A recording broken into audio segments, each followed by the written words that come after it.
শুরু করি next part আমাদের হুম দ্বারা কোশ্চেনকে কিভাবে সলভ করব। কিছু দেখো হুম জাতীয় সেন্টেন্স রয়েছে আর সেন্টেন্সের শুরুতে রয়েছে হুম। তোমাদের কাজ হচ্ছে এই হুমটা কি, এই ইন্টারোগেটিভ সেন্টেন্সের হুমটা কোন পার্টকে রিপ্রেজেন্ট করছে, সাবজেক্ট, ভার্ব নাকি অবজেক্ট। যদি এটার অ্যান্সার দিয়ে দিতে পারো তো ম্যাক্সিমাম কিছু কিন্তু সলিউশন চলে আসবে। আর বলতে পারো যে প্রিভিয়াস যে ভিডিওগুলো ছিল ওগুলো তুমি বেশ ভালো মতো করে অবজার্ভ করতে পেরেছো যদি হুমের অ্যান্সার সঠিকভাবে দিতে পারো। আর এটার অ্যান্সার এবার আমি চলে আসি। আগে বলো এই সেন্টেন্সে, চলো আগে একটা নর্মাল জিনিসে আসি। যে কোনো সেন্টেন্সের যদি তুমি ভার্বকে যদি তুমি হু দ্বারা অথবা যদি হোয়াট দ্বারা কোশ্চেন করো তবে তুমি কি পাও, তোমরা বললে সাবজেক্ট পাই। আর এই সেই সেন্টেন্সেরই যদি ভার্বকে আমি হোয়াট দ্বারা অথবা যদি হুম দ্বারা, ভালো করে শুনবে, যদি হুম দ্বারা কোশ্চেন করি তবে আমরা কি পাবো, অবজেক্ট পাবো।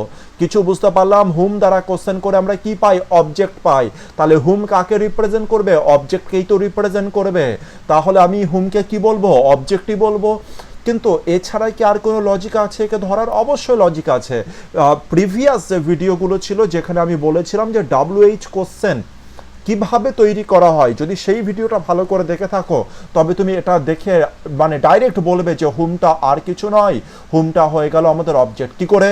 মনে করো অ্যাসার্টিভ সেন্টেন্সের দুটো জিনিসের উপরে ডিপেন্ড করে আমরা WH কোশ্চেন রেডি করি, একটা সাবজেক্ট আর একটা হচ্ছে অবজেক্ট। যখনই অবজেক্টকে নিয়ে কোশ্চেন করি আমরা, অবজেক্টকে অবমিট করে যখনই WH কোশ্চেন করি তো সেই WH এর পরে একটা জিনিস ম্যান্ডেটরি মাস্ট লিখতেই হবে, সেটা হচ্ছে অক্সিলারি ভার্ব।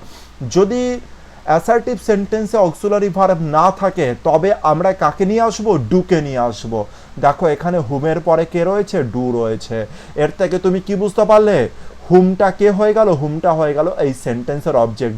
সাপোজ হুম যদি সাবজেক্ট হতো তবে ডু বসানোর দরকার ছিল, কোনো দরকার ছিল না। চলো এই সেন্টেন্সকে আমি আরো ব্রেক করেও তোমাদেরকে দেখাই। সেন্টেন্সটা অ্যাকচুয়ালিতে ছিল ইউ, ডুটা অরিজিনালিতে এর কোনো অস্তিত্ব নেই, তাই ইউর পরে হয়ে গেল like, you like home, you like home, আর এরপরে ফুল স্টপ। বুঝতে পেরেছি ব্যাপারটা? এবার এই যে হুম, আমরা আরও আরেকখানা জিনিস যদি মনে করতে চাই তো মনে করতে পারো, হুম আর হোয়াট দ্বারা কোশ্চেন করো তো আমরা অবজেক্ট পাই, কিন্তু কেমন কেমন অবজেক্ট পাই মনে করো ট্রানজিটিভ ইনট্রানজিটিভে, যেটা ভালো করে তোমাদেরকে করিয়েছিলাম। বলো হুম দ্বারা কোশ্চেন করে কি পাই, ডাইরেক্ট নাকি ইনডাইরেক্ট? তোমরা বলে ইনডাইরেক্ট অবজেক্ট পাই। আর হুম দ্বারা কোশ্চেন করে যেটা আমরা যে ধরনের অবজেক্ট পাই সেটা হচ্ছে লিভিং অবজেক্ট। লিভিং অবজেক্ট তার মানে প্রাণীবাচক, যার মধ্যে প্রাণ আছে এরকম অবজেক্ট পাই। মনে পড়ছে? তাহলে এই যে সেন্টেন্স ছিল এক নাম্বার ইন্টারোগেটিভে, এর মানেটা কি, হোম ডু ইউ লাইক, তুমি কাকে পছন্দ করো সেটাই লিখলাম, ইউ লাইক হোম। এবার হুমের বদলে রাম শ্যাম যদু মধু যা খুশি হতে পারে। বুঝতে পেরেছি? আমি ইউ লাইক, তুমি এখানে লিখতে পারো রাম শ্যাম রহিম শুভম, যা খুশি লেখো, কোনো অসুবিধার কিছু নেই। সেরকম 2 নাম্বার সেন্টেন্সকে আমরা একটু ব্রেক করার চেষ্টা করি। হুম শুড উই আস্ক, আমাদের আমাদের জিজ্ঞাসা করা উচিত কাকে, আমাদের জিজ্ঞাসা করা উচিত কাকে। এবার হুমটাকে, সাবজেক্ট নাকি অবজেক্ট, এটা তো সেন্টেন্সের শুরুতে আছে, তাহলে এটা তো সাবজেক্ট হওয়ারও চান্স আছে। সবার আগে দেখলাম হুম, হুম তো সাবজেক্ট হতে হয় না সাধারণত কখনো, তাই আমি একে কি বলবো, অবজেক্ট। এছাড়া কোনো উপায় আছে চেনার? অবশ্যই উপায় চেনার আছে। We ask whom, we should ask whom. দেখো এখানে সাবজেক্ট রয়েছে উই, তাহলে আমি এখানে কি বসাবো, অরিজিনালিতে সেন্টেন্সটা এরকম ছিল, we should ask whom, we should ask whom. We এখানে সাবজেক্ট, শুড হচ্ছে মোডাল অক্সিলারি ভার্ব, আস্ক হচ্ছে মেইন ভার্ব, আর হুম হয়ে গেল আমাদের অবজেক্ট। কেমন object, indirect object. Indirect object, indirect অবজেক্টকে আমরা কি বলতে পারি, লিভিং অবজেক্টও কিন্তু বলতে পারি। মনে পড়ছে ব্যাপারটা? তাহলে হুম শুড উই আস্ক, যখনই আমি দেখবো হুম শুড উই আস্ক, দেখো সবার আগে কি হচ্ছে, উই, তারপরে মোডাল অক্সিলারি, তারপরে ভার্ব, আর তারপরে বসে গেল আমাদের হুম। এবার বলো হুমটাকে, হুম হয়ে গেল আমাদের অবজেক্ট। এই হুমকে কোশ্চেন করার জন্য আমরা কোথায় এনেছি, শুরুতে এনেছি। তাই শুরুতে এনেছি বলে কখনো আমরা ভাববো না যেটা আমাদের সাবজেক্ট। অরিজিনালিতে হুমের পজিশনটা কোথায়, হুমের পজিশন আছে অবজেক্টে, তাহলে হুমটা আমাদের কি হয়ে যাবে, অবজেক্ট। ক্লিয়ার হলো ব্যাপারটা? চলো 3 নাম্বারকেও দেখি। 3 নাম্বার সেন্টেন্সটা এবার নিজের থেকে বলার চেষ্টা করো। Whom shall we speak for admission, we shall speak, আমরা কথা বলবো কার সাথে, ফর অ্যাডমিশন, আমরা কথা বলবো কার সাথে, অ্যাডমিশনের জন্য। তো সেন্টেন্সটা কেমন ছিল, সেন্টেন্সটা এরকমই ছিল, উই শ্যাল স্পিক, এরপরে দরকার অবজেক্ট, হয় ডাইরেক্ট নাহলে ইনডাইরেক্ট অবজেক্ট। তো এখানে রয়েছে হুম, আর তারপরে রয়েছে ফর অ্যাডমিশন, লাস্টে ফুল স্টপ সাইড। দেখো বুঝতে পেরেছি, উই হয়ে গেল সাবজেক্ট, শ্যাল হয়ে গেল মোডাল অক্সিলারি, স্পিক হয়ে গেল মেইন ভার্ব, আর হুম হয়ে গেল আমাদের হচ্ছে ইনডাইরেক্ট অবজেক্ট। অবজেক্ট বলতে পারি। এবার একে ইন্টারোগেটিভ বা ডাব্লিউএইচ কোশ্চেন করতে গেলে হুমকে আমরা কোথায় নিয়ে যাব, শুরুতে নিয়ে যাব। তাহলে হুমের পজিশন অরিজিনালিতে কোথায় ছিল, অবজেক্টে ছিল, আর হুমটা শুরুতে চলে এসছে। শুরুতে চলে এসছে, আবার ভাববো না যে এটা হয়ে গেল সাবজেক্ট, এটা কিন্তু কখনো ভাববো না, এটা আমাদের কি দাঁড়াচ্ছে, এটা আমাদের অবজেক্ট। যখন আমরা পরবর্তীতে ভয়েস চেঞ্জ করবো এই কথাগুলো মাথায় রাখতে হবে। 4 নাম্বার, নিজেরা বলবে, হুম হ্যাভ ইউ মেট, তুমি কার সাথে দেখা হয়েছে, তোমার কার সাথে দেখা হলো, তোমার কার সাথে দেখা হলো। তো হুমের পজিশনটা কি ছিল, আমরা জানি যে হ্যাভ ছিল ইউর পরে, তারপরে ছিল মেট, আর তারপরে ছিল হোম। চলো আবার আবার লিখে দেখিয়ে দিই, ইউ হ্যাভ মেট হোম। এবার হুমের বদলে আমরা জানি রাম, শ্যাম, যদু, মধু, রহিম, ইসমাইল, যে কোনো কিছু জিনিস কিন্তু এখানে বসতে পারে। ইউ হয়ে গেল সাবজেক্ট, হ্যাভ হয়ে গেল অক্সিলারি ভার্ব, মেট হয়ে গেল হচ্ছে V3, আর হুম হয়ে গেল আমাদের অবজেক্ট। ডাব্লিউএইচ কোশ্চেন করতে গেলে কি করতে হবে, হুমকে শুরুতে নিয়ে নিতে হবে। এবার বলো তাহলে হুম কি, হুমের অরিজিনাল পজিশন অবজেক্টে ছিল, তাই হুমকেও আমরা কি বলবো, অবজেক্ট, ইন্টারোগেটিভ সেন্টেন্সের অবজেক্ট। কিন্তু হু দ্বারা যদি কোনো কোশ্চেন হয় তাকে কি বলবো, সেটা আমাদের সেন্টেন্সের সাবজেক্ট, যদি সে সাবজেক্টকে রিপ্রেজেন্ট করে। তো 5 নম্বরে চলে আসে, whom did you give money. চলো এটাকে একটু ব্রেক করার চেষ্টা করি, দেখি কতজন বলতে পারো। Whom did you give money, বলো। সবার প্রথমে তো ইউ লিখলাম সাবজেক্ট, তারপরে অক্সিলারি ভার্ব কি আছে, ডিড আছে। তাহলে কি ডিড লিখবো, তোমরা বলে না না না, ডিডের কোনো অস্তিত্ব নেই এখানে। তুমি ইন্টারোগেটিভ সেন্টেন্স করতে চেয়েছো, তাই হেল্পিং ভার্ব মাস্ট দরকার, তাই তুমি কি করেছো, ডিডকে এনেছো। এবার বলো তাহলে মেন ভার্ব বসাবো। এবার মেন ভার্ব তো গিভ আছে, তাহলে কি গিভ বসাবো, তোমরা বললে না গিভ নয়, আপনি বসাবেন গেভ। কারণ কি ডিড যেটা রয়েছে এটা কাকে রিপ্রেজেন্ট করছে, পাস্ট টেন্সকে রিপ্রেজেন্ট করছে। যেহেতু পাস্টকে রিপ্রেজেন্ট করেছে ইন্টারোগেটিভ সেন্টেন্সে, তাই গিভকে আর গেভ এখানে করা হয়নি। কিন্তু যখন তুমি ডিডকে লিখছো না অ্যাসার্টিভ সেন্টেন্সে, তখন কিন্তু মেন ভার্বকে তোমাকে পাস্টে করে দিতে হবে, না হলে বুঝবে কি করে সে কোন টেন্সে আছে, পাস্টে নাকি হচ্ছে প্রেজেন্টে। তাহলে ইউ গেভ, তারপরে কি রয়েছে, ইউ গেভ, তারপর আমরা কি করব, হোম, মানে আমরা শুরুতে কি দিতে পারি, হুম দিতে পারি, তারপরে কি দেব, মানি। এবার হুমের বদলে রাম, শ্যাম, যদু, মধু, ইসমাইল যে কোনো কিছু রয়েছে, ইউ গেভ রাম মানি। বুঝতে পারলাম। অথবা মনে করার চেষ্টা করো, এই ক্ষেত্রে আমরা যে ডাইরেক্ট অবজেক্ট আর ইনডাইরেক্ট অবজেক্ট এখানে দুটোই রয়েছে, একে আমরা চাইলে কি করতে পারি, মুভও করতে পারি। You gave money to home, you gave money to Shyam, you gave money to Rahim. বুঝতে পারলাম, মনে করো আগেকার জিনিসগুলো। 6 নম্বরে চলে আসে, whom did you met in Gandhinagar. Whom did you met in Gandhinagar, তুমি গান্ধীনগরে কার সাথে দেখা করেছিলে। এবার বলো এখানে ডিড আছে, ডিড মানে অতীত, তাহলে কি যখন অ্যাসার্টিভ সেন্টেন্সে করবে মিট কি বসবে, না মিট নয়, তখন হয়ে যাবে মেট। আশা করি তোমরা ধরতে পেরেছো। আচ্ছা 5 নাম্বার কোশ্চেনে হুম কে ছিল, হুম ছিল আমাদের অবজেক্ট। চলো 6 নাম্বারকে একটু ব্রেক করিয়ে দিই। মাথায় রাখবে যা যা জিনিসগুলো ব্রেক করাচ্ছি, ইউর পরে জানি ডিড তো বসবে না, তাহলে কি বসে যাবে, মিটের বদলে বসে যাবে মেট, পাস্ট টেন্স বসে গেল। তারপরে মেট করেছো কার সাথে, হুমের সাথে, হুম হয়ে গেল আমাদের অবজেক্ট। কোথায় মেট করেছো, ইন গান্ধীনগর, গান্ধীনগর। বলো গান্ধীনগর কার রাজধানী, whom did you whom in Gandhinagar, Gandhinagar কার রাজধানী, জানা থাকলে বলো। You met whom in Gandhinagar, বলো হুমের পজিশন এই সেন্টেন্সে কার রয়েছে, মানে কিসের পজিশন, তোমরা বলে হুম মানে এখানে অবজেক্টকে রিপ্রেজেন্ট করছে, তবে ইন্টারোগেটিভ সেন্টেন্স ও হুমকে আমরা কি বলবো, অবজেক্ট বলবো। আশা করি এই পর্যন্ত জিনিস তোমরা খুব ভালোভাবে বুঝতে পেরেছো। যদি বুঝতে পারো তো চলে আসবো ভয়েস চেঞ্জের দিকে। Whom did you like, whom did you like. এবার আসবো আমরা ভয়েস চেঞ্জের দিকে। তোমাদের কাজ হচ্ছে হুমটা কি এই সেন্টেন্সে, আমাকে বলো হুমটা কি, সাবজেক্ট ভার্ব নাকি অবজেক্ট? তোমরা বলে হুম হয়ে গেল আমাদের অবজেক্ট। কি করে বুঝলাম? একটু আগেই আমরা খুব ভালো করে দেখে এসেছি। চলো এই সেন্টেন্সকে আমি সুন্দর করে ব্রেক করে করে দেখিয়ে তোমাদেরকে বোঝানোর চেষ্টা করি। অরিজিনালিতে সেন্টেন্সটা কেমন ছিল? অরিজিনালিতে সেন্টেন্সটা ছিল ইউ লাইক হুম, এটাই ছিল আমাদের অরিজিনাল সেন্টেন্স। এখানে ইউ ছিল সাবজেক্ট, খুব ভালো করে বুঝে নেবে।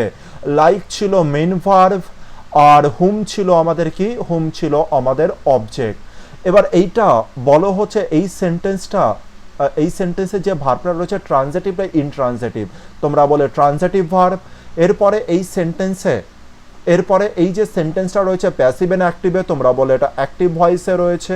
আর কি দেখার আছে? এটা কোন টেন্সে রয়েছে? তোমরা বলে এটা প্রেজেন্ট ইনডেফিনিটে রয়েছে। খুব ভালো কথা। চলো এবার দুই নম্বর পজিশনে আসি একে ভয়েস করার জন্য, ভয়েসে পরিবর্তন করার জন্য। তো বলো যে অবজেক্টটা কোথায় বসবে? তোমরা বলে অবজেক্ট বসবে সাবজেক্টে। তাহলে অবজেক্ট কি আছে? হুম আছে। তাহলে হুমকে কোথায় লিখে দেবো? শুরুতে লিখে দেবো। ঠিক বলছি? আমাকে বলো যে কতজনা আমার এই কথাতে এগ্রি হলে যে যেটা হুম রয়েছে তাকে আমি শুরুতে দিয়ে দিলাম? তোমরা বলে না। তোমরা বলে যে হুম কোনোদিনও সাবজেক্টে আসতে পারে না। কেন হুম সাবজেক্টে আসতে পারে না? কারণ হুম হচ্ছে অবজেক্ট। মনে করো হুয়ের কেস, হু দ্বারা যখনই বাক্য শুরু হচ্ছিল, আর যখন আমরা তার প্যাসিভ ভয়েস করছিলাম, যখন বাইয়ের পরে আমি হুকে লিখছিলাম, তখন কি আমি লিখতে পেরেছিলাম? লিখতে পারিনি। বাইয়ের পরে আমি লিখেছিলাম হুমকে, কারণ বাইয়ের পরে যে আসে সে হচ্ছে অবজেক্টিভ কেস। তাহলে হুম আমাদের কি? Objective case. আর হু আমাদের কি? সাবজেক্টিভ কেস মানে যে সাবজেক্টে বসে। এবার হুম তো এখানে আছে, কেন আছে? কারণ এটা বাক্যের অবজেক্টে আছে বলে এখানে হুম আছে। কিন্তু এই হুমকে যদি তুমি সাবজেক্টে নিয়ে আসো, যখন প্যাসিভে করবে তখন হুমকে তো সাবজেক্টে আনতে হবে। তো যখন তুমি সাবজেক্টে আনবে তখনও কি তুমি হুম লিখবে? তুমি বললে না, তখন হুম নয়, তখন লিখবো আমি হু। লজিক বুঝতে পেরেছি কিছু? তাহলে হু এখানে বসলো। এবার হু কি আমাদের?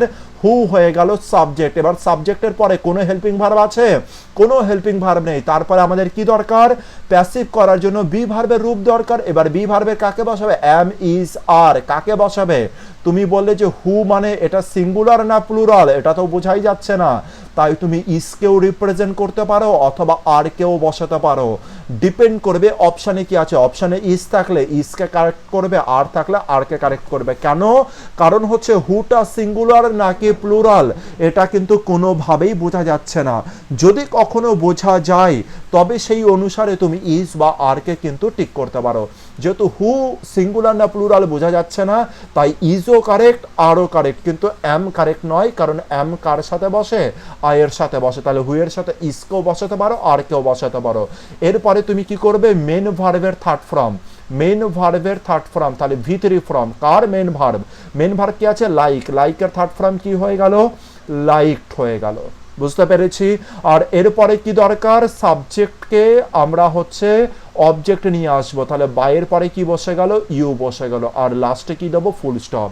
কিন্তু আমরা কি করতে চাইছি? WH কোশ্চেন করতে চাইছি। আর WH যদি কোশ্চেন করতে চাই তাহলে আমাদেরকে কি করতে হবে? WH কোশ্চেনকে শুরুতে আনতে হবে। হ্যাঁ কি না? যেমন হুইয়ের ক্ষেত্রে আমরা এনেছিলাম বাই হুমটা লাস্টে ছিল, তাকে আমরা শুরুতে এনেছিলাম। মনে পড়ছে তোমাদের? চলো এবার এই সেন্টেন্সও যেটা WH কোশ্চেন রয়েছে তাকে আমরা শুরুতে আনি। এক সেকেন্ড একটা জিনিস যদি তোমরা লক্ষ্য করো, দেখো যে WH কোশ্চেন এখানে না শুরুতেই তো রয়েছে। WH কোশ্চেন এখানে তো শুরুতেই রয়েছে, হ্যাঁ কি না? আর WH কোশ্চেন যদি শুরুতেই থাকে তাহলে তো আমাদের আর কোনো কিছু চেঞ্জ করার দরকার আছে? আর কোনো কিছু চেঞ্জ করার দরকার নেই।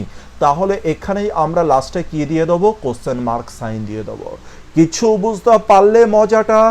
হুয়ের কেসে কি ছিল? হুটা বাই হুমে পরিণত হচ্ছিল, আর বাই হুমকে আমাদের WH কোশ্চেনের জন্য শুরুতে আনতে হচ্ছিল। কিন্তু এবার হু তো শুরুতেই চলে আসছে, কেন আসছে তোমরা এখান থেকে খুব ভালো করে বুঝতে পেরেছো আশা করছি। কিন্তু এর আগে কি বাইকে আনা দরকার? আরে একদমই নয়, বাইকে কেন আনবে? হু তো এখানে সাবজেক্ট হিসাবেই রিপ্রেজেন্ট করছে। আগেরটাতে যেটা তুমি শুরুতে এনেছিলে বাই হোম, কেন এনেছিলে? কারণ রিপ্রেজেন্ট করছিল। হুমের আগে বাই এই কারণে বসেছিল, এটা রিপ্রেজেন্ট করছিল যে বাই হুম, এটা অবজেক্টকে সাবজেক্টে এনেছো, তাই বাই হুমকে রিপ্রেজেন্ট করছিল। কারণ এখানে কিন্তু এর কোনো দরকার নেই। আশা করি তোমরা ব্যাপারটা টোটালি ধরে ফেলেছো। পরেরটা দেখাই, তাহলে আরো ভালো করে বুঝতে পারবে। চলো বলো, হুম ডিড শি লাইক, এটাকে আমি কিভাবে অ্যাসার্টিভে লিখতে পারি? তুমি বলে এখানে লিখতে পারি শি লাইকড হুম। ব্রেক করি, শি আমাদের সাবজেক্ট হয়ে গেল, লাইকড আমাদের ভার্ব হয়ে গেল, আর হুম আমাদের অবজেক্ট হয়ে গেল। এবার এই অবজেক্টকেই তো শুরুতে আনবে। চলো অবজেক্টকে যদি শুরুতে আনি তবে সেটা কিসে পরিণত হবে? সেটা পরিণত হবে হুতে। কারণ হুম কোনোদিনও সাবজেক্টে বসতে পারে না। হুম অলওয়েজ অবজেক্টে বসবে। আর কে অলওয়েজ সাবজেক্টে বসবে? হু কোনোদিনও কিন্তু অবজেক্টে বসবে না। তাহলে হু বসে গেল। এরপরে আমরা দেখতে পাচ্ছি কোনো হেল্পিং ভার্ব নেই সাবজেক্টের পরে, তাই বি ভার্বের রূপ বসবে। এবার বি ভার্বের কোন রূপ বসাবে? ওয়াজকে বসাবে নাকি ওয়ারকে বসবে? তুমি বললে হু কাকে রিপ্রেজেন্ট করছে বুঝতে পারছি না, তাই এখানে ওয়াজও বসতে পারে আর ওয়ারও বসতে পারে। কারণ হু এখানে সিঙ্গুলার না প্লুরাল সেটাই বুঝতে পারলাম না, তাই ওয়াজও বসতে পারে ওয়ারও বসতে পারে। এরপরে মেন ভার্বের থার্ড ফর্ম দরকার, সেটা হয়ে গেল লাইকড। আর তারপরে দরকার বাইয়ের পরে হচ্ছে আমাদের সাবজেক্ট, মানে হচ্ছে অ্যাক্টিভের সাবজেক্ট অর্থাৎ প্যাসিভের অবজেক্ট। এরপরে আমি ফুল স্টপ দিলাম। এরপরে যখন আমি একে ইন্টারোগেটিভ করতে চাইবো তখন আমাকে ডাব্লিউএইচ যে ওয়ার্ডটা আছে তাকে শুরুতে আনা দরকার ছিল। কিন্তু দেখতে পেলাম হুয়ের ক্ষেত্রে, মানে অবজেক্টের ক্ষেত্রে যখনই এরকম কেস হচ্ছে তখন যেটা ডাব্লিউএইচ কোশ্চেন সে এমনিতেই সে ন্যাচুরালি ভাবেই শুরুতে চলে আসছে। আর ন্যাচুরালি ভাবে যদি শুরুতে চলেই আসে, আবার এক্সট্রা করে মানে যে এফোর্ট লাগাতে হচ্ছিল হুয়ের ক্ষেত্রে যে হুমকে শুরুতে আনা বাই হুমকে, এখানে কোনো দরকার নেই, এখানে তো অলরেডি হয়ে রয়েছেই। তো লাস্টে আমরা কোন সাইন দিয়ে দেবো? কোশ্চেন মার্ক সাইন দিয়ে দেবো। ব্যাস হয়ে গেল আমাদের প্যাসিভ। চলো আসি পরেরটা, আরো একটু ব্রেক করে দেখাই। হুম ওয়ার দে টিচিং, হুম ওয়ার দে টিচিং। চলো একে ব্রেক করি। এটা হয়ে গেল আমাদের দের পরে আমি লিখছি ওয়ার, তারপরে আমাদের চলে আসলো টিচিং, আর তারপরে লিখে দেব দে ওয়ার টিচিং হুম। এটা হয়ে গেল আমাদের অ্যাসার্টিভ সেন্টেন্স। দে হয়ে গেল সাবজেক্ট, ওয়ার হয়ে গেল অক্সিলারি ভার্ব, টিচিং হয়ে গেল মেন ভার্ব, আর হুম হয়ে গেল আমাদের অবজেক্ট। এবার একে যদি আমরা প্যাসিভে রূপান্তরিত করি, কিভাবে করব? এই অবজেক্টকে আমরা শুরুতে নিয়ে চলে আসবো। বলো হুমের পরিবর্তে কাকে লিখব? তোমরা বলে হুমের পরিবর্তে আপনি লিখবেন হু। হেল্পিং ভার্ব কি আছে? তোমরা বলে হেল্পিং ভার্ব আছে। এবার তাহলে এখানেও হেল্পিং ভার্ব বসাতে হবে। তাহলে ওয়াজ অথবা ওয়ারের মধ্যে কাউকে চুজ করতে হবে। বলো কাকে চুজ করব? তোমরা বললে আপনি যাকে খুশি তাকেই চুজ করতে পারেন, অথবা এখানে দুটো জিনিসই বসতে পারে, ওয়াজ অথবা ওয়ার। এরপরে আমরা দেখতে পাচ্ছি এটা ছিল পাস্ট কন্টিনিউয়াস টেন্স। আর কন্টিনিউয়াস টেন্সে কি কি জিনিস ঘটে সেটা আমরা জানি। কন্টিনিউয়াস টেন্সে বি ভার্বের সাথে আইএনজি বসে যায় বিং, আর তারপরে টিচিং এর থার্ড ফর্ম কি হয়ে যাবে? টট। থার্ড ফর্ম বসে গেল। তারপরে বসে গেল আমাদের একটা জিনিসই বাকি আছে, অ্যাক্টিভ ভয়েসের সাবজেক্ট। আর অ্যাক্টিভ ভয়েসের সাবজেক্ট কি হয়ে যাবে? প্যাসিভ ভয়েসের অবজেক্ট হয়ে যাবে। তাহলে হচ্ছে দের বদলে কি বসে গেল? দের বদলে হয়ে গেল হচ্ছে দেম। আর লাস্টে আমরা কি দিয়ে দেবো? কোশ্চেন মার্ক সাইন দিয়ে দেবো, কারণ হু দেখো শুরুতে ন্যাচুরালি ভাবে কিন্তু চলে এসছে। ক্লিয়ার হলো ব্যাপারটা? কত ইজি ভাবে আমরা করতে পারছি দেখো জিনিসটা। আর লজিক্যালি করতে পারছি কিনা, আর 100% কনফিডেন্সের সাথে করতে পারছি কিনা, এটা কিন্তু সব থেকে ইম্পর্টেন্ট জিনিস। চলে আসি পরেরটা, আরো আর একটা ব্রেক করে দেখাবো, তারপর থেকে কিন্তু আর কিছু ব্রেক করব না। চলে আসে এখানে যে whom have you given the money, তুমি কাকে টাকাটা দিয়েছো? তো এখানে কি লেখা রয়েছে? ইউ, অ্যাসার্টিভ সেন্টেন্সে লেখা আছে you have given whom the money। মনে পড়ছে দুটো অবজেক্ট আছে, হুমও অবজেক্ট, দা মানিও অবজেক্ট। আমরা চাইলে দা মানিকে শুরুতে আনতে পারি আর তার পরিবর্তে যেটা ইনডাইরেক্ট অবজেক্ট আছে তাকে পরেও লিখতে পারি, কিন্তু তার জন্য আগে টুকে যোগ করে দেবো, কারণ এখানে টুটা কি অবস্থায় আছে, আন্ডারস্টুড অবস্থায় আছে। মনে পড়ছে ব্যাপারটা? চলো শুরু করি। তো হচ্ছে এর যদি অবজেক্ট করতে হয়, এর যদি অবজেক্টে করতে হয় তো কিভাবে আমরা এর অবজেক্ট করতে পারি, চলো কাজ করি। সবার প্রথমে আমরা কাকে নেব, হুমকে আমরা কোথায় নিয়ে আসবো, শুরুতে নিয়ে আসি, কারণ অবজেক্টকে আমরা কোথায় নেব, শুরুতে নেব। তো অবজেক্টকে যদি শুরুতে নিই তবে হুমের বদলে কাকে বসাবো, তোমরা বললে হুকে বসাবেন। এরপরে দেখো এখানে কোনো হেল্পিং ভার্ব আছে কিনা, তোমরা বলে হ্যাঁ হেল্পিং ভার্ব আছে, হ্যাভ। তাহলে হুয়ের পরে হ্যাভ বসবে নাকি হ্যাজ বসবে? আরে দুটো বসতে পারে, কারণ এখানে বোঝা যাচ্ছে না যে একজনকে টাকা দেওয়া হয়েছে নাকি দুজনকে টাকা দেওয়া হয়েছে, মানে হু যে সাবজেক্টটা রয়েছে এই সাবজেক্ট সিঙ্গুলার না প্লুরাল এটা বোঝা যাচ্ছে না, তাই এখানে হ্যাভও বসতে পারে হ্যাজও বসতে পারে। ডিপেন্ড করবে কার উপরে, অপশনের উপরে। অপশনে যদি হ্যাভ থেকে হ্যাভকে কারেক্ট করো, নাহলে হ্যাজকে কারেক্ট করো। আর কখনো কখনো সেন্টেন্সের মিনিং এমন থাকে যে যেখানে বোঝা যায় যে এটা সাবজেক্টের সিঙ্গুলার নাকি প্লুরাল, সেই ক্ষেত্রে সেই অনুসারে রিয়াকশন দেবে। তো হু, হ্যাভ, হ্যাজ, এরপরে এটা পারফেক্ট টেন্স। আর মনে করো পারফেক্ট টেন্সের জন্য আমরা বি ভার্বের কোন রূপ বসিয়েছিলাম, হ্যাভ হ্যাজের পরে বি এর কোন রূপ বসবে, থার্ড ফর্ম বসবে বিন। আর বিনের পরে মেন ভার্বের থার্ড ফর্ম দরকার, আর মেন ভার্বের থার্ড ফর্ম দেওয়াই আছে গিভেন। আর গিভেনের পরে দেখতে পেলাম একটা অবজেক্ট পড়ে আছে, সেই অবজেক্ট লিখে দাও দা মানি। আর দা মানির পরে আমরা কি লিখবো, একখানে জিনিস বাকি আছে, সাবজেক্ট হচ্ছে ইউ, তাহলে সেখানে আমি লিখলাম হচ্ছে বাই ইউ। আর লাস্টে আমরা কোশ্চেন মার্ক সাইন দিয়ে দিলাম, হয়ে গেল আমাদের কেস, হয়ে গেল প্যাসিভ চেঞ্জ। একে আবার এক্সট্রা করে হুকে সামনে আনার কোনো দরকার নেই, কারণ ন্যাচারালি ভাবে হু সামনে গিয়ে বসেই আছে, বুঝতে পেরেছি? যেটা হুয়ের ক্ষেত্রে দরকার হচ্ছিল বাই হুমকে সামনে আনার। তো এখান থেকে কিছু জিনিস আমরা অবজার্ভ করে নিই, কারণ এরপর থেকে হুমে যেটা করব সেটা ডাইরেক্টে কাজ করব। দেখতে পেলাম যখনই হুম দ্বারা কোনো সেন্টেন্স তৈরি হচ্ছে আর লাস্টে কোশ্চেন মার্ক সাইন আছে, দেখো হুমের যতগুলো জিনিস করলাম হুমের বদলে কি আসলো, হু আসলো। আর হুটা এখানে কাকে রিপ্রেজেন্ট করছে, সাবজেক্টকে রিপ্রেজেন্ট করছে। আর সাবজেক্টকে যদি রিপ্রেজেন্ট করে তারপরে দেখো এখানে কোনো হেল্পিং ভার্ব যদি থাকে, যদি হেল্পিং ভার্ব থাকে এখানে, যেমন এখানে যদি হেল্পিং ভার্ব থাকে, যেমন এখানে আছে অয়ার, তো এখানে দেখো ওয়াজ বা অয়ার ডাইরেক্ট বসে গেছে, বুঝতে পেরেছি? তারপর দেখতে পেলাম যে এটা কোন টেন্সে, যদি এটা কন্টিনিউয়াস টেন্সে হয় তবে এখানে বিং বসে যাবে, যদি এটা পারফেক্ট টেন্সে হয় তবে এটা বিন বসে যাবে, যদি এটা মোডাল অক্সিলারিতে থাকে তবে এখানে বি বসে যাবে। আর এটা বসার পরে আমরা জানি মেন ভার্বের থার্ড ফর্ম বসে গেল। আর তারপরে যদি এক্সট্রা কোনো অবজেক্ট থাকে সেটা লিখলে তারপরে বাই দিয়ে হচ্ছে তোমরা অবজেক্টকে লিখে দাও। মনে পড়ছে ব্যাপারটা? বুঝতে পারছি ব্যাপারটা? আরেকবার বলি চলো ব্যাপারটা আমি কি বললাম। সবার প্রথমে হুম দ্বারা তৈরি হলে কি করবে, শুরুতেই দেবে হু, আর হু এখানে সাবজেক্ট। আর হু যদি সাবজেক্ট হয় তাই হুয়ের আগে কিন্তু বাই ফাই কোনো কিছু লিখবে না, যে বাই হু, পুরোপুরি ভুল। বাইয়ের পরে তো হু কোনোদিনও বসতেই পারে না, বাইয়ের পরে হুম বসে, হুম বসে না, হু বসে না। তো হু সাবজেক্ট, হুয়ের পরে যদি হেল্পিং ভার্ব থাকে, যেমন এখানে হেল্পিং ভার্ব আছে তাই এখানে হেল্পিং ভার্ব দেবে।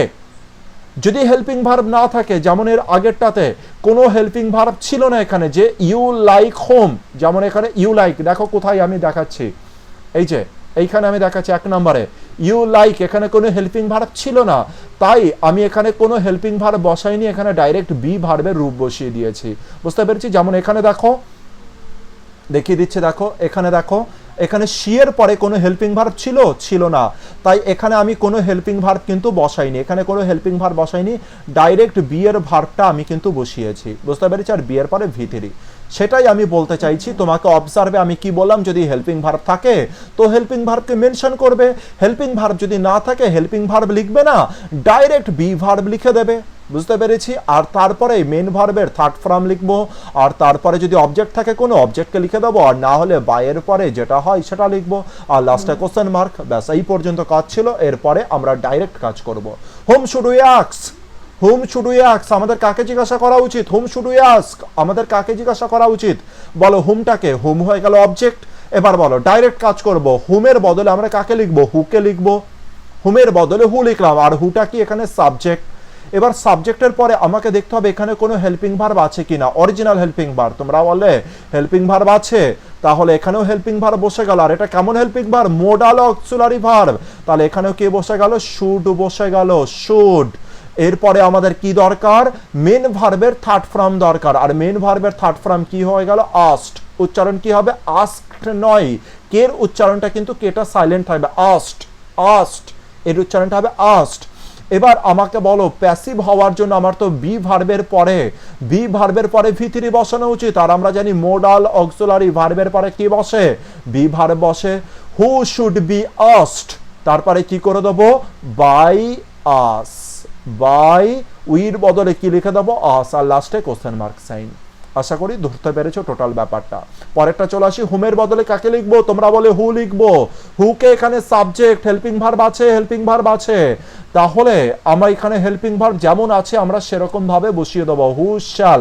আর এখানে হেল্পিং ভার্বটা কার জন্য বসেছে? উইর জন্য বসেছে। আচ্ছা, এই ক্ষেত্রে না যদি হেল্পিং ভার্ব আমরা সাধারণত প্রেফার করব হচ্ছে উইলকে, কারণ হুমের এখানে যে কোশ্চেনটা আসবে, চলো আমি একটু ভালো করে বোঝাই। Whom shall we speak for admission, আমাদের কার সাথে কথা বলা উচিত? আমরা কার সাথে কথা বলবো অ্যাডমিশনের জন্য? তাহলে এখানে যে উইটা রয়েছে, উইর জন্যই তো বসেছে শ্যাল। এবার আমরা কার সাথে কথা বলবো? নিশ্চয় এটা কোনো আলাদা ব্যক্তি, বুঝতে পেরেছি, কোনো থার্ড পার্সনের ব্যক্তি। আর থার্ড পার্সন হোক, সেকেন্ড পার্সন হোক, তার সাথে আমরা কি বসাই? সাধারণত উইল বসাই। তাই এই ক্ষেত্রে আমরা কাকে টিক করব? ম্যাক্সিমাম ক্ষেত্রে আমরা টিক করব উইলকে। কিন্তু যদি উইল না থাকে অপশানে, সেই ক্ষেত্রে আমরা কাকে টিক করব? শ্যালকে। কথাটাকে মাথায় রেখো। আর দেখতে পাচ্ছি আবার মোডাল অক্সিলারি ভার্ব, এটা হচ্ছে modal auxiliary verb. Modal auxiliary পরে আমরা কি জানি? বি ভার্বের বি ফর্ম মানে বেস ফর্ম বসে যায়, তারপরে বসে যায় মেন ভার্বের থার্ড ফর্ম। মেন ভার্ব কে আছে? স্পিক। তাহলে কি হয়ে গেল? স্পোকেন। তারপরে আমরা কি করব? একটা দেখতে পাচ্ছি এখানে একটা অবজেক্ট পড়ে রয়েছে, ফর অ্যাডমিশনকে লিখে দাও, ফর অ্যাডমিশন। আর তারপরে লিখে দেবো আমরা কি? একটা সাবজেক্ট পড়ে রয়েছে, সাবজেক্টটা কোথায়? উই। আর উইর বদলে কি লিখে দেবো? বাই আস, আর লাস্টে কোশ্চেন মার্ক সাইন। বুঝতে পারলাম। চলে আসি পরেরটাতে, খুব ইজি, এরকম ডাইরেক্ট করার চেষ্টা করো। হুমের বদলে কাকে লিখবো? হুকে। হেল্পিং ভার্ব আছে। এবার হুয়ের বদলে কি লিখবে? হ্যাজ কেও লিখতে পারো অথবা হ্যাভ কেও লিখতে পারো। বুঝতে পেরেছি। সাধারণত এখানে কাকে টিক করা হবে? হ্যাজকেই সাধারণত রিপ্রেজেন্ট করা হবে। হুম হ্যাভ ইউ মেট। তা তুমি কার সাথে দেখা করেছো? যদি একাধিক ব্যক্তি হয় তবে হ্যাভকে টিক করবে। যদি একজনের সাথে একজনের সাথে দেখা করে থাকো তবে হ্যাজকে টিক করবে। হু হ্যাজ, তারপরে কি জানি আমরা? বি ভার্বের কোন ফর্ম? Third form. তারপরে কি লিখবো? মেন ভার্বের থার্ড ফর্ম লিখে দেবো। তো কে হয়ে গেল? মেট। দেখো বি ভার্ব রয়েছে, এটা বি ভার্বের পরে কি দরকার? মেন ভার্বের থার্ড ফর্ম আছে তো। আর আশা করি তোমরা এই সমস্ত জিনিসে এবার এক্সপার্ট হয়ে গেছো। বাই কি করে দেবো? By you. আর লাস্টে কি সাইন দেবো? কোশ্চেন মার্ক সাইন দেবো। চলে আসি পরেরটাতে, হুম ইজ জন ইনভাইটিং। জন কাকে ইনভাইট করছে? এবার হুমটা কাকে রিপ্রেজেন্ট করছে? হুম রিপ্রেজেন্ট করছে অবজেক্টকে। আর হুম যদি থাকে শুরুতে কাকে দেবো? হুকে দেবো। হু হয়ে গেল সাবজেক্ট, হুয়ের জন্য কি বসে গেল? ইজও বসাতে পারি, আরও বসাতে পারি। এরপরে আমরা জানি যে এটা কন্টিনিউয়াস টেন্স, তাই কন্টিনিউয়াস টেন্সের জন্য কি বসে গেল? বিং। তারপরে মেন ভার্বের কোন ফর্ম বসে গেল? থার্ড ফর্ম বসে গেল, ইনভাইটেড। তারপরে কি হয়ে গেল? By John. লাস্টে কি দিয়ে দেবো? Question mark sign. এবার অনেকের না কোশ্চেন আসতে পারে যে স্যার এটা তো আপনি বলছিলেন যে হুমের পরে, চলো তাদেরও আমি একটুখানি জিনিসটা সলভ করিয়ে দিই। হুমের পরে স্যার যদি এখানে ডু বসে, ডিড বসে বা ডাজ যদি বসে, আর তারপরে যদি কোশ্চেন মার্ক সাইন থাকে, তারপরে কিছু লিখে যদি কোশ্চেন মার্ক সাইন থাকে, তবে তো বুঝতে পারলাম এটা অবজেক্ট। কারণ এটা হচ্ছে যখন আমরা কিভাবে WH কোশ্চেন রেডি করে অ্যাসার্টিভ সেন্টেন্স অবজেক্টের উপরে ডিপেন্ড করে যখনই কোশ্চেন তৈরি হয়, তখনই হুমের পরে মানে WH কোশ্চেনের পরে যদি হেল্পিং ভার্ব না থাকে তবে আমরা এইগুলোকে বসাই। কিন্তু এটা বুঝতে পারছি যে হুমের পরে যদি ডু ডিড ডাজ থাকে সেই ক্ষেত্রে সেটা অবজেক্ট, হুম হচ্ছে অবজেক্ট। কিন্তু এখানে কি করে বসবে? এখানে তো ইজ আছে, হুমের পরে ইজ আছে, আর ইজ তো আমরা বাইরের থেকে আনিনি, তাহলে কি করে বুঝবো যে হুম এখানে অবজেক্ট? দেখো খুব সিম্পল ব্যাপার। আগে বলো এটা কোন টেন্স? তুমি বলে কন্টিনিউয়াস টেন্স। আর এটা যদি কন্টিনিউয়াস টেন্স হয়, কন্টিনিউয়াস টেন্সের জন্য আমাকে সাবজেক্টের পরে কাকে বসাতে হবে? তোমরা বলে ইজকে বসাতে হবে হেল্পিং ভার্ব, তারপরে কাকে বসাতে হবে? তারপরে বসাতে হবে মেন ভার্বের সাথে আইএনজি। তো সেটাই রয়েছে এখানে। দেখতে পেলাম যে জন, তারপরে হচ্ছে এটা হেল্পিং ভার্ব, তারপরে রয়েছে এটা মেন ভার্ব। কিছু বুঝতে পারছি? তাহলে এই যে হেল্পিং ভার্ব যেটা রয়েছে এটা সেন্টেন্সেরই হেল্পিং ভার্ব, যেটা কোথায় এসছে? আগে এসছে। ক্লিয়ার হলো ব্যাপারটা? আর জনকে এখানে সাবজেক্ট, আর জন যদি সাবজেক্ট হয় তাহলে হুম কে হবে? হুম অবজেক্ট হবে, অবভিয়াস ব্যাপার। ক্লিয়ার ব্যাপারটা? চলো, এইগুলোই হচ্ছে আন্ডারস্ট্যান্ডিং, যে জিনিসগুলো তোমাদের লজিক্যালি বুঝতে সাহায্য করবে। পরেরটাই চলে আসি, হুমের বদলে। আচ্ছা, এবার নেগেটিভ আছে, চলো এবার নেগেটিভটাকে দেখি কিভাবে করব। হুম doesn't he love, hmm doesn't he লাভ, এটা এর মানে কি লেখা আছে এখানে দেখি। হি ডাজ নট লাভ হুম, এটাই তো লেখা আছে। হি ডাজ নট লাভ হুম। এবার একে যদি আমরা প্যাসিভে পরিণত করি, হুমের বদলে আমরা কাকে লিখবো? সবার প্রথমে লিখলাম হচ্ছে হুকে। এবার হুয়ের পরে আমাকে কাকে আনতে হবে? একটা বি। কোনো হেল্পিং ভার্ব আছে? অরিজিনাল হেল্পিং ভার্ব নেই, তাহলে বি ভার্বের রূপ নিয়ে চলে আসতে হবে। বি ভার্বের দেখতে পাচ্ছি এটা প্রেজেন্টে আছে, তাহলে ইজও বসতে পারে, আরও বসতে পারে। এরপরে দেখতে পেলাম এটা নেগেটিভে আছে, তাই এখানে কি বসে গেল? নট বসে গেল। এরপরে দরকার আমাদের মেন ভার্বের থার্ড ফর্ম, কি হয়ে যাবে? লাফট হয়ে গেল। আর তারপরে বাই হিম। ব্যাস এই পর্যন্তই। আর লাস্টে আমরা কোশ্চেন মার্ক সাইন দিয়ে দেবো। তো এটাই হয়ে গেল আমাদের প্যাসিভ। তো চলো এখানে আমরা ডাইরেক্ট করার চেষ্টা করি। হুমের বদলে কাকে লিখবো? হুকে লিখলাম। হু হয়ে গেল সাবজেক্ট। কোনো হেল্পিং ভার্ব আছে? নেই, তাহলে কার রূপ বসে যাবে? বি ভার্বের রূপ বসে যাবে। এবার বি ভার্ব ইজও হতে পারে, আরও হতে পারে। এরপরে দেখতে পেলাম এটা নেগেটিভ, তাই নট বসে গেল। মেন ভার্বের থার্ড ফর্ম বসিয়ে দাও, লাফট হয়ে গেল। আর লাফটের পরে একজনাই পড়ে রয়েছে, সেটা হচ্ছে হি, তাহলে লিখে দাও বাই হিম। আর লাস্টে কি দিয়ে দেবো? Question mark sign. পরেরটা বলো দেখি, বলতে পারো কিনা। হুমের বদলে কাকে লিখবো? হুকে লিখবো। হেল্পিং ভার্ব আছে? তোমরা বলে হেল্পিং ভার্ব আছে উইল।